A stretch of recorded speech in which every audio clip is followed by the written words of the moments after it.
The endless black of space stretched in all directions around the sleeping human worlds. For 300 long years, nothing had moved except the slow drift of automated stations and the gentle pulse of life support systems keeping an entire species in deep hibernation. Captain Hune pressed his face closer to the viewing screen of his small scout ship. The human installations looked dead from the outside, dark metal hulks floating like ancient tombstones among the stars. But his senses told a different story. Deep inside those silent structures, millions of humans slept in carefully controlled pods, their bodies preserved in artificial sleep. "I still cannot believe it," whispered his second-in-command, a young officer named Krell. "An entire civilization just decided to go to sleep. Who does that?" Hune had wondered the same thing many times during his career in the Zephyrian Empire's intelligence division. The humans had simply announced one day that they were tired of war and conflict. They sealed their borders, activated their automated defenses, and went into what they called the Great Sleep. That was 3 centuries ago. "The old stories say we should never disturb them," Krell continued, his voice nervous. "Every species in the galaxy knows the rule, never wake the humans." Hune nodded slowly. He had heard those stories too, whispered in military academies and passed down through generations of soldiers. Tales of human warships that could destroy entire fleets, of human soldiers who fought like demons, of weapons that could turn whole planets into glass. But they were just stories now. Old fears from a forgotten time. "Stories," Hune said finally. "That is all they are. Look at them now, helpless, sleeping, defended by nothing but old machines and older threats." Far away on the human colony world of New Terra, Dr. Gina sat alone in her monitoring station. The room was small and quiet, filled with screens showing the vital signs of thousands of sleeping humans scattered across dozens of worlds. She was one of the few who had volunteered to stay partially awake during the Great Sleep, taking shifts with others to watch over their slumbering species. The work was lonely but important. Someone had to make sure the hibernation systems kept working. Someone had to watch for problems. Someone had to be ready if the unthinkable happened, if someone actually tried to wake them up. A soft chime made her look up from her tea. One of the outer sensor grids was showing something unusual. She leaned forward, studying the readings carefully. There, at the edge of human space, small ships moving slowly inward. Her heart began to beat faster. In 300 years of peaceful sleep, no one had ever dared to cross into human territory. The automated warning systems should have turned them away by now. But these ships were still coming. Meanwhile, on the massive flagship of the Zephyrian battle fleet, Admiral Tai studied reports from dozens of scout missions. His intelligence officers had spent months gathering information about the sleeping human empire. What they found amazed him: worlds full of resources, technology beyond anything the galaxy had seen, and cities that still functioned perfectly despite having no conscious inhabitants. "Sir," his chief of staff said quietly, "some of the older officers are concerned about this mission. The humans, their reputation." Admiral Tai waved his hand dismissively. "Reputation built on battles fought 300 years ago by people who are now asleep. The galaxy has grown soft believing in ghost stories. We have the largest fleet in Zephyrian history. We have weapons they cannot imagine. And they have nothing but sleeping bodies and ancient machines." The Admiral walked to the great viewing window of his command deck. Before him stretched a fleet of over 1,000 warships, the pride of the Zephyrian Empire. Each ship carried enough firepower to level a city. Together, they could conquer any civilization in the known galaxy. "The other powers grew weak during the long peace," he continued. "They forgot how to fight, how to take what they wanted. But we remembered. And now we will claim the greatest prize of all."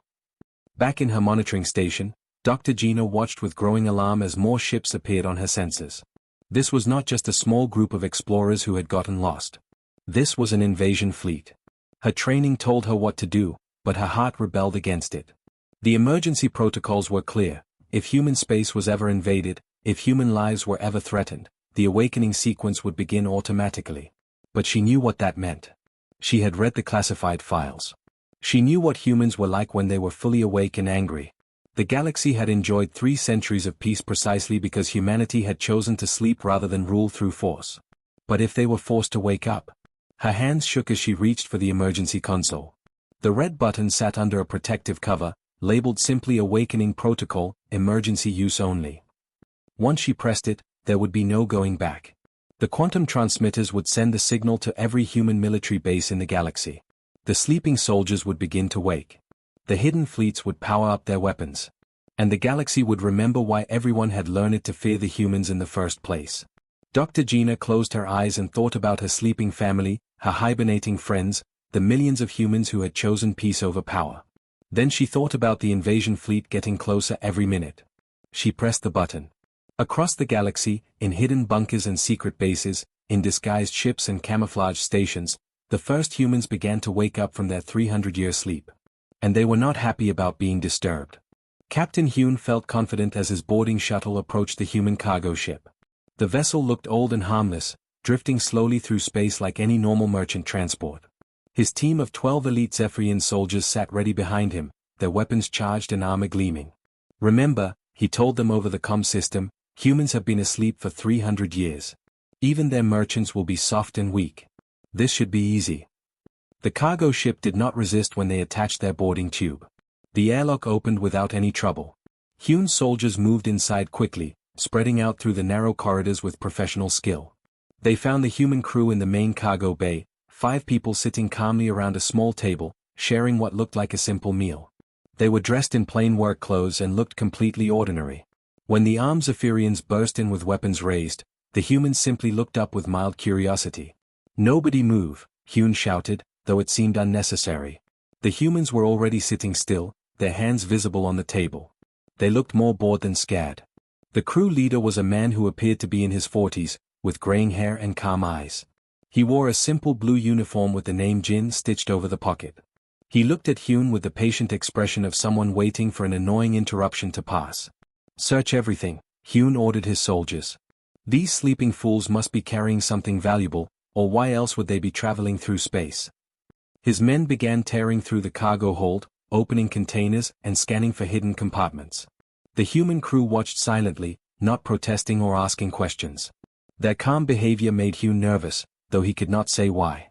After 20 minutes of searching, one of his soldiers called out excitedly, "Captain! Over here! I found sealed containers with military markings." Hune hurried over to see. The containers were indeed marked with symbols that his intelligence training told him were human military codes. Each box was sealed with what looked like advanced security locks. He turned back to Jin, who was still sitting calmly at the table. "What is in those containers?" he demanded. "Medical supplies," Jin replied in a quiet, steady voice. "Emergency medicine for the colony on Kepler 7. They had an outbreak of fever." Hune felt his temper rising. The human was obviously lying. Why would medical supplies need military-grade security? He stepped closer to Jin, letting his anger show on his face. "Do not lie to me, human," he snarled. "I know military containers when I see them. What weapons are you smuggling?" "I told you," Jin said patiently. "Medical supplies." Without thinking, Hune struck Jin across the face with the back of his hand. The blow was hard enough to snap the human's head to one side and leave a red mark on his cheek. For a moment, nothing happened. Jin slowly turned his head back to look at Hune. Something had changed in his eyes. They were no longer calm and patient. They had become cold and dangerous. "That was a mistake," Jin said quietly. The other 4 humans at the table moved slightly, shifting from relaxed positions to something else entirely. It was a subtle change, but suddenly they no longer looked like harmless merchants. They looked like predators deciding whether their prey was worth the effort. Hune felt a chill of fear run down his spine, but he pushed it away. These were just humans, weak, sleeping, helpless humans who had not fought a war in 3 centuries. "You will tell me what is in those containers," he said, raising his weapon. "Or I will dash." He never finished the sentence. Jin moved faster than Hune's eyes could follow. One moment the human was sitting at the table, the next moment Hune's weapon was flying across the room and Jin's hand was wrapped around his throat. The human had crossed the distance between them in less than a second. The other 4 humans were moving too, flowing like water around Hune's soldiers. The Zephyrians tried to react, tried to bring their weapons to bear, but they might as well have been moving through thick mud. The humans were everywhere at once, striking with surgical precision. Hune tried to scream for help, but Jin's grip on his throat made it impossible. He could only watch in horror as his elite soldiers, veterans of dozens of battles, were systematically destroyed by 5 cargo haulers who should not have known one end of a weapon from the other. The fighting lasted exactly 37 seconds. When it ended, Hune was the only Zephyrian still alive, and that was clearly because Jin had chosen to let him live. His left arm was broken in 3 places and hung useless at his side. Jin stood over him, not even breathing hard. The other 4 humans had returned to their table as if nothing had happened. Around them, the bodies of hewn soldiers lay in neat rows. "Tell your admiral," Jin said in the same calm voice he had used before, "that he just broke the one rule. Tell him that he woke us up. Tell him what happens next is his fault, not ours." Far away on the hidden world of Terra Prime, Admiral Minho felt consciousness return like a lightning bolt hitting his brain. The hibernation pod around him hissed open, and he sat up for the first time in 300 years. His enhanced body adapted instantly to wakefulness. The neural implants in his skull came online, connecting him to the vast network of human military installations scattered across the galaxy. Information flooded his mind: sensor reports, casualty notifications, threat assessments. Around him, other pods were opening. Commander Hannah, his longtime aide, stepped out of her pod with ice-cold fury in her eyes. "Sir," she said, "they killed our people." Admiral Minho nodded grimly as he accessed the Terran defense network. Across human space, things that had looked like dead ships and abandoned stations for 3 centuries suddenly blazed with power. The sleeping fleet was waking up. "Send a message," he said. "Operation Reaper Dawn is authorized. Time to remind the galaxy why they learned to fear us in the first place." Admiral Tai sat in his command chair, staring at the report from Captain Hune with complete disbelief. The words on the screen made no sense. Elite Zephyrian soldiers, the best warriors in their empire, defeated by 5 human cargo workers in less than a minute. "Play the security footage again," he ordered his communications officer. The holographic display showed the inside of the human cargo ship. Tai watched as his soldiers entered the cargo bay with confidence, weapons ready. The 5 humans looked so ordinary, middle-aged workers in simple clothes, sitting around a table eating their meal. Then Captain Hune struck the human leader. What happened next made Tai's blood run cold. The humans moved like nothing he had ever seen before. They flowed around his soldiers like water, striking with perfect precision. His elite warriors, trained from childhood to fight, looked like children trying to catch lightning with their bare hands. "How is this possible?" Tai demanded, his voice rising. "They are merchants. Farmers. People who carry medicine between colonies." His intelligence officer, Commander Vex, looked pale as he studied his sensor readings. "Sir, we are detecting something strange from human space. Massive energy signatures are appearing everywhere. Things that looked dead for centuries are suddenly coming alive." Tai turned to the main tactical display. Red warning lights were blinking across the entire map of human territory. Power sources that had been dormant for 300 years were blazing back to life. Ships that looked like ancient wrecks were suddenly moving under their own power. "What does this mean?" he asked, though part of him already feared the answer. "Sir," Commander Vex said quietly, "I think we woke them up." Across the galaxy, every major civilization was watching the same terrifying display. In the council chambers of the Kalani Syndicate, trade ministers who had grown rich during the long peace were screaming orders at their diplomats. "Send every ship we have," shouted Minister Cole. "Get to human space immediately with white flags and peace offerings. Tell them we had nothing to do with this madness." The ancient Vorth hegemony, oldest of all the galactic powers, was already moving. Their border worlds were being evacuated with desperate speed. The Vorth remembered the humans from before the Great Sleep. They remembered what happened to civilizations that made the humans angry. Elder Vorth next stood in his command chamber, watching refugee ships flee from anything even close to human territory. "The young races have no memory of what humans are like when they fight," he said to his aide. "They think 300 years of sleep made them soft. They are about to learn the truth." Deep in human space, on the bridge of the massive warship Eternal Vigilance, Admiral Minho studied tactical reports with his senior officers. The ship itself was a marvel of technology that no other species could match, but it had been disguised as a dead hulk for 3 centuries. Now its true power was revealed. Colonel Sujin of the Marines looked grim as she reviewed the casualty reports. "They killed Jin and his crew on the cargo vessel," she said. "Good people who were just trying to help a sick colony." Captain Young-ho of the fleet pulled up the enemy fleet positions. "The Zephyrians have 1,200 ships moving toward our frontier sectors. It looks like they want a full invasion." Admiral Minho nodded slowly. The Zephyrian fleet was impressive by the standards of the sleeping galaxy. Against most civilizations, it would be unstoppable. But these aliens had made one critical mistake: they had never seen humans fight when they were truly awake. "They still think we are the same as we were during the Great Sleep," he said. "They think 3 centuries of hibernation made us weak and helpless." Commander Hannah, his intelligence officer, brought up long-range sensor scans. Sir, the other galactic powers are mobilizing as well. The Kalani are sending diplomatic ships. The Vorth are running away from their own border worlds. Everyone is scared. Good, Admiral Minho replied. Fear might prevent this from getting worse than it already is. He looked around at his officers. All of them were veterans of the last Great War, 300 years ago. They had hoped never to fight again. That was why humanity had chosen the Great Sleep, not because they were weak, but because they were too strong. Too dangerous. Too good at turning entire civilizations into dust. Deploy the 7th Fleet to intercept the Zephyrians, he ordered. But make sure some of their ships survive the encounter. The galaxy needs to understand what happens when you wake us up. Colonel Sujin checked her weapons systems. Sir, should we hold back? Try to minimize casualties. Admiral Minho was quiet for a long moment. He thought about Jin and his crew, killed while carrying medicine to sick colonists. He thought about 3 centuries of peace that the humans had worked so hard to maintain. He thought about the choice they had made to sleep rather than rule the galaxy through fear. No, he said finally. They broke the one rule. They chose war over peace. They will face the full consequences of that choice. Across human space, fleets that had been hidden for 3 centuries began moving toward their targets. The galaxy was about to remember why every species had learned to fear the humans. The sleeping giants were awake, and they were very, very angry.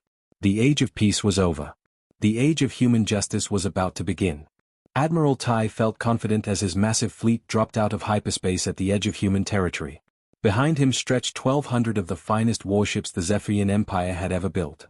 Each vessel bristled with weapons that could level cities.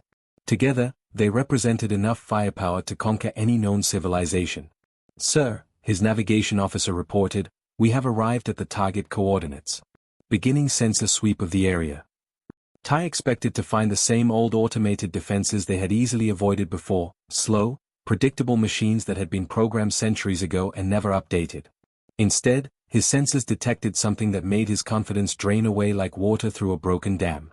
Admiral, his sensor officer said, his voice shaking, we have contacts. 200 ships in perfect formation, waiting for us. Tai stared at the tactical display in disbelief. The human ships hung in space like they had been expecting this exact moment. They were arranged in patterns that hurt his eyes to look at, geometric formations that seemed to exist in more dimensions than his brain could process. Sir, the sensor officer continued, something is wrong with our readings. The ships, they are not showing up properly on our screens. The computer keeps giving error messages. It says some of them are in multiple places at the same time. Admiral Tai studied the display more carefully. The human vessels appeared smaller than his mighty dreadnoughts. They were certainly fewer in number. But something about their presence filled his bridge crew with a fear that had nothing to do with logic or reason. His weapons officer, Commander Kelks, was gripping his control station with white knuckles. Sir, I recommend we withdraw and call for reinforcements. Something about this feels very wrong. Nonsense, Tai snapped, though he felt the same cold dread creeping up his spine. They are just humans. Sleeping humans who have not fought a real war in 3 centuries. We outnumber them 6-1. He opened a communication channel to his entire fleet. All ships, assume attack formation. Today we show these sleeping fools what happens when they dare to oppose the Zephyrian Empire. Prepare to fire on my command. On the bridge of the human flagship Eternal Vigilance, Admiral Minho watched the Zephyrian fleet begin their attack run with the calm patience of a teacher watching students make a predictable mistake. His officers worked at their stations with quiet efficiency, their movements precise and unhurried. Sir, Captain Young-ho reported, enemy fleet is moving into attack formation. 1,200 ships, all weapon systems charging. Admiral Minho nodded. What do you think of their tactics, Captain? Young-ho studied the enemy formation for a moment. Outdated, sir. They are using battle plans that might have worked against civilizations that fight in only 3 dimensions. Against us, they might as well be throwing rocks. Lieutenant Minute-ho at the weapons station looked up from his controls. Quantum torpedoes are armed and ready, sir. Phase cannons are charged. Dimensional disruptors standing by. Very good, Admiral Minho said quietly. Fire when ready. The battle began when the Zephyrian fleet opened fire with everything they had. Thousands of energy beams and missile warheads streaked across space toward the human formation. It was enough concentrated firepower to destroy a small moon. Every single shot missed. The human ships were no longer where the sensors said they should be. They flickered in and out of normal space like ghosts, appearing in one location for a split second before vanishing and reappearing somewhere else entirely. Then the humans began to shoot back. Admiral Tai watched in horror as his flagship shield simply disappeared. Not destroyed, just gone, as if they had never existed. A moment later, his armor plating began to dissolve like ice in hot water. "Impossible," shouted Commander Kelks. "Our shields are military grade. Nothing in the galaxy can penetrate them that easily." "Sir," the communications officer reported in a panicked voice, "we are receiving casualty reports from across the fleet. Ships are losing shields, losing weapons, losing hull integrity. The humans are using weapons that ignore our defenses completely." Tai stared at his tactical display as red warning lights appeared next to ship after ship. His mighty fleet was being torn apart by an enemy that seemed to exist outside the normal laws of physics. The human weapons did not behave like anything in his experience. Some fired projectiles that passed through solid matter until they decided to become solid inside the target. Others released energy that traveled backward through time to strike before the weapons had even fired. A few simply convinced his ship's own systems that they had already been destroyed. "All ships, retreat." Tai finally screamed into his communicator. "Retreat immediately." But it was too late for most of his fleet. In 8 minutes and 34 seconds, over 1,100 Zephyrian warships had been reduced to floating wreckage. The few dozen survivors drifted helplessly in space, their crews too shocked to even send distress signals. Admiral Tai found himself staring at his ruined fleet with tears running down his face. These had been the finest ships his empire could build, crewed by the bravest warriors he had ever known. Now they were nothing but scrap metal floating in the void. A communication request came through from the human fleet. Admiral Minho's face appeared on the main screen, his expression calm but absolutely final. "You broke the one rule," he said simply. "You woke us up. This is what happens when you force soldiers back to war." Tai could barely speak. "What are you?" he whispered. "We are what the galaxy becomes when peace fails," Admiral Minho replied. "Take your survivors home. Tell your leaders what you have seen here. This is your only warning." As the handful of surviving Zephyrian ships limped away from the battlefield, human fleets began appearing throughout the galaxy. They positioned themselves near every major civilization, their message unmistakable. The sleeping giants were awake, and the age of gentle peace was over. The space around Nexus Prime had never seen anything like it.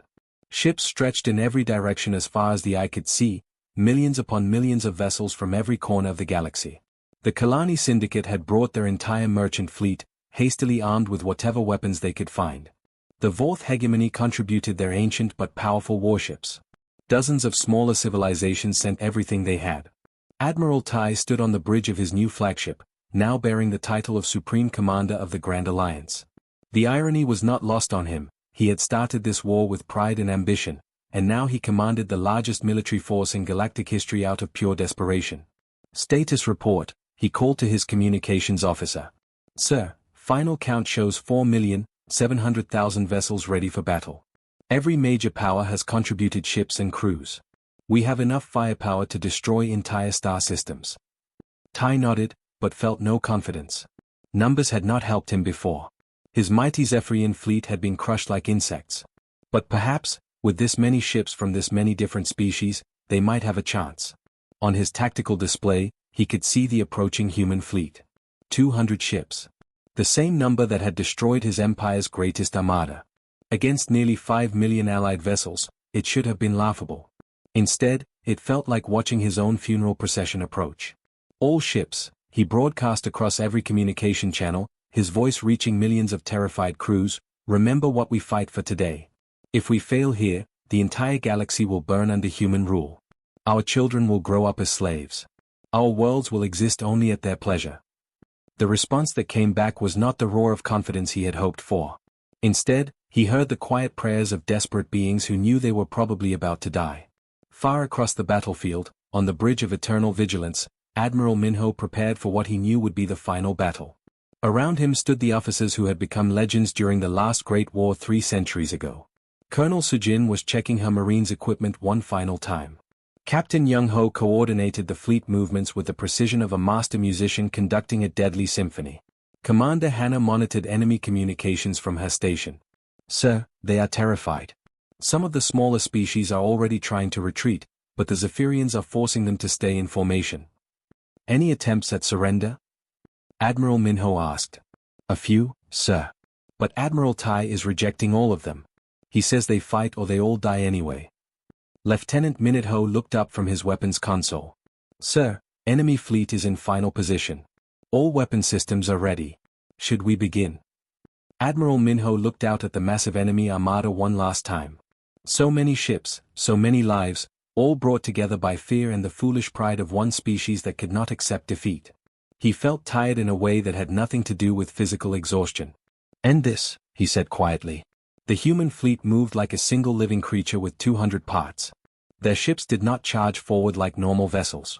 Instead, they seemed to fold space around themselves, appearing and disappearing across the battlefield in patterns that hurt the mind to follow.